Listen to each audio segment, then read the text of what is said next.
This is episode 319 of SLP. This is our Magic Weekend recap. We hear about lost loves, famous slipper wearers, hilarious drop goal attempts, and Dom's grandad pull-in. Again. We get a little more serious for the London news and have loads of your fan reviews to share, so strap in, it's SLP time.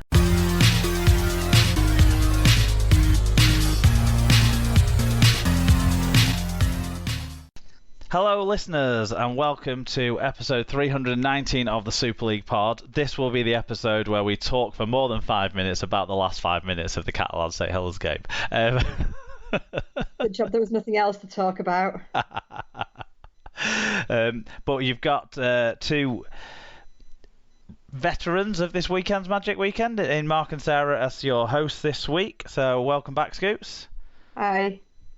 So we'll go through some of our stories and memories and stuff from the weekend just past in a minute before we get into the news and stuff. But do you want to start by telling us about our excellent sponsor? Yes, so this evening's episode is sponsored by Rob's Toy Shop on eBay, where you can find a wide range of toys, gifts, rugby league birthday cards and more. You can visit stores.ebay.co.uk/Rob's Toy Shop.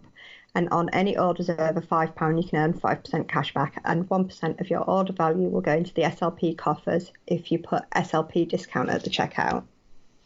Great stuff. So what we've got coming up, we've got a little bit of feedback from our fact checker, and we'll talk about Magic Weekend. So the opening will be a bit longer than normal. In the news, the main story is the London Broncos news that broke today, so we'll cover that with a few fan views on that topic. Then there's signings and re-signings and that sort of stuff just to cover off. The main event we'll be talking about the Magic Weekend matches, which we've got plenty of fan views on all of them, of course, which is great to see. We will help everyone who was at Magic Weekend and has got no foggy clue at all about what happened elsewhere. We'll cover that off by going through all the other results and goings on around the world of rugby league over the weekend before we make some predictions for next week, where there's a couple of do or die playoff games already before the playoffs. I was going to say play for the playoffs. Exactly. And then we'll get into the quiz, which I'm guessing is going to be difficult because your dad's prepared it, hasn't he? I think, Sarah. So I think it's an interesting one. I think there's definitely questions there that you can answer. Excellent, great stuff. Well, as long as I do better on it than the Wigan fan did on the Mastermind at Magic Week, I'm convinced they just put a Wigan shirt on a bloke because that guy knew fuck all about Wigan Rugby League. Yeah. But let's start with carrying on that theme of talking about some of the funnier and more memorable things that happened at Magic Weekend. I think there's only one place to start, Sarah, isn't there? Joshua got kicked out of the pub. He did. What a lout. I know. I'm sorry. I might not be able to bring him again. Slightly awkward, isn't it? He's just a troublemaker. Everywhere he goes, he's a troublemaker, yeah. No, the pub didn't let children in. I think we found out after he came in. After we fought our way through the crowds downstairs and made it to the nice quiet upstairs, we were told that they don't serve children. Oh, of course. We'd been upstairs and then Dom and Grandad came and they didn't have a lift. So we went downstairs and you must have walked past us and not noticed. Yeah, well, it's because Rob told me that you were upstairs, so I didn't even bother looking around. I was just so determined, right, I've seen the staircase, I know where I'm going. And then we got upstairs to be told, sorry, we can't serve kids. We can serve him a drink, but you have to drink it outside. So out we all headed. Which was perfectly fine, wasn't it? Outside, we got to see lots of people coming and going and passing, and it made us easy to spot for other people catching up with us. We had a bit of a host meeting, didn't we? David rocked up as well. Yeah. No, it was really nice to see people again, actually. It's been quite a long time.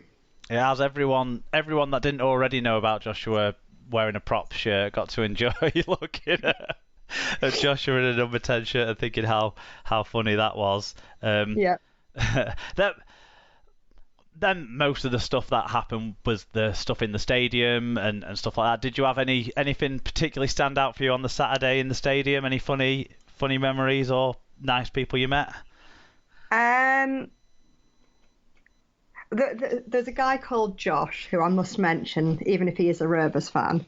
But he was sat, I don't know, 3 rows in front of us or so, youngish, maybe late teens, early 20s. Anyway, at one point he was clearly going to get a drink, and someone shouts, "Josh, I'll have a pint as well." And then a minute later, someone else shouts, "Josh, I'll have a pint." And suddenly, like, Josh has got orders from, 47 members of the stand, everyone yelling at him that they want a drink. And then he comes back with his drink. So he got well and truly booed for that. And then on Sunday, just while I'm talking about nice people, we had a nice family sitting in front of us who I told about the pod. So he has found it on his podcast thing. So if you're the guy sitting in front of us on Sunday, hi, it's nice to have you join us.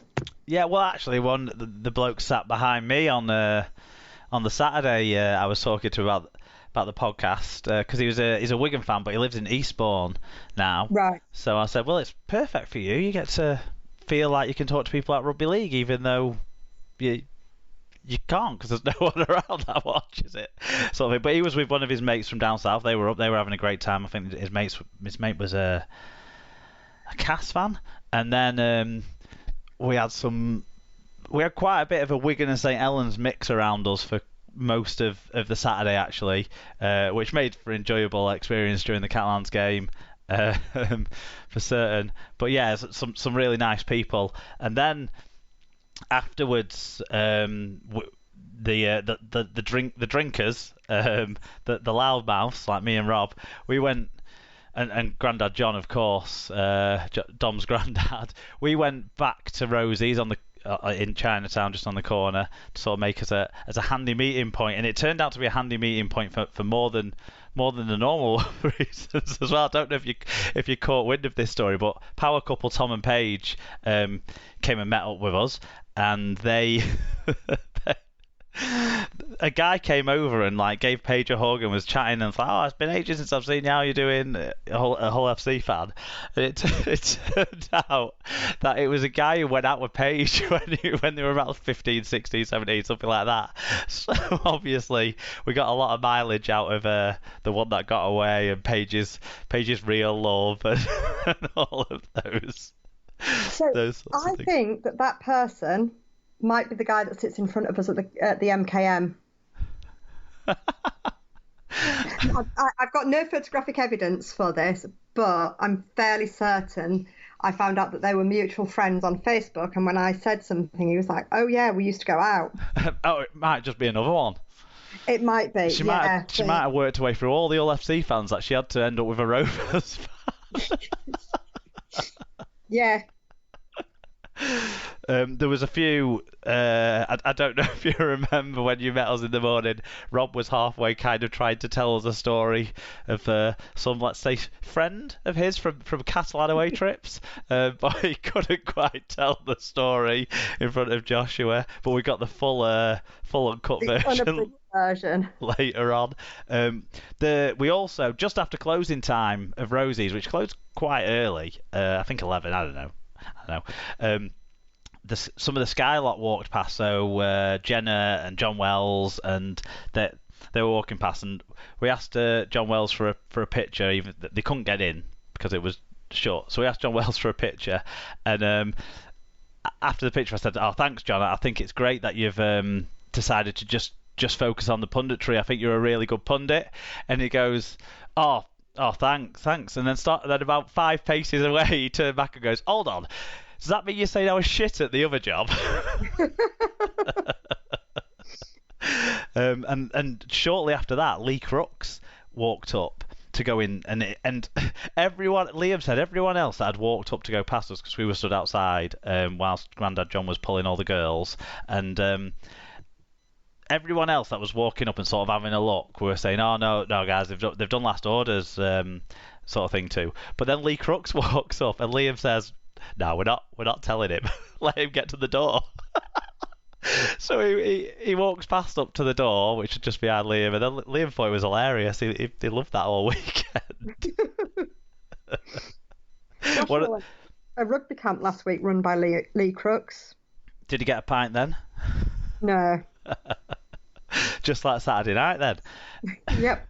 Tell you someone who apparently had quite a lot of pints, and if you've listened to the BBC Rugby League podcast this week, Tom and Paige got a preview of Brian Noble's rant about the way the game's run because they met him in a lift in the hotel when they got back from the pub. I don't know, 10:30, 11ish, and they said he was pretty hammered, but seemed to be on his way out again to get some more beers.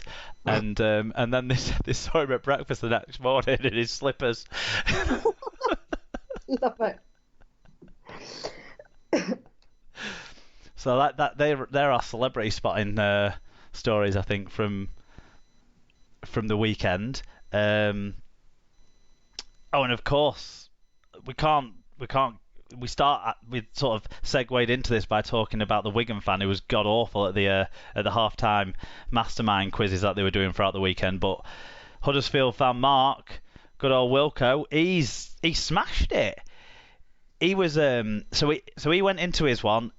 He said everyone up to his game. So everyone on the Saturday, the maximum someone had scored was like 3 or 4. So they were all quite low scoring.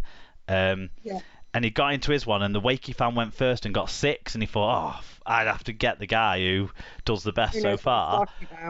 But it didn't matter. Mark went 10 out of 10.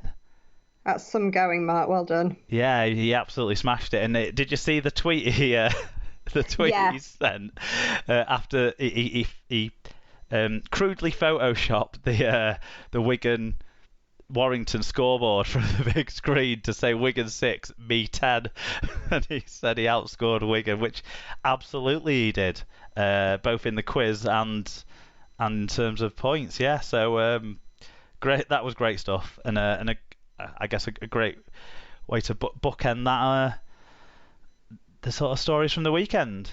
Yeah. I really enjoyed it. I had like you said, it was great to see everyone again. Great to spend a bit of time chatting to some of the people, and also meeting new people as well. It's always good, isn't it? Yeah, I mean the weather could have been a little bit better on Saturday. I think a lot of people had in their head like Magic Weekend weather. That's nice, isn't it? And then forgot that it was a different time of year.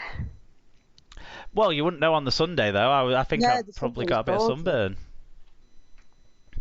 Yeah, that sounds about right for you, getting sunburn at Magic.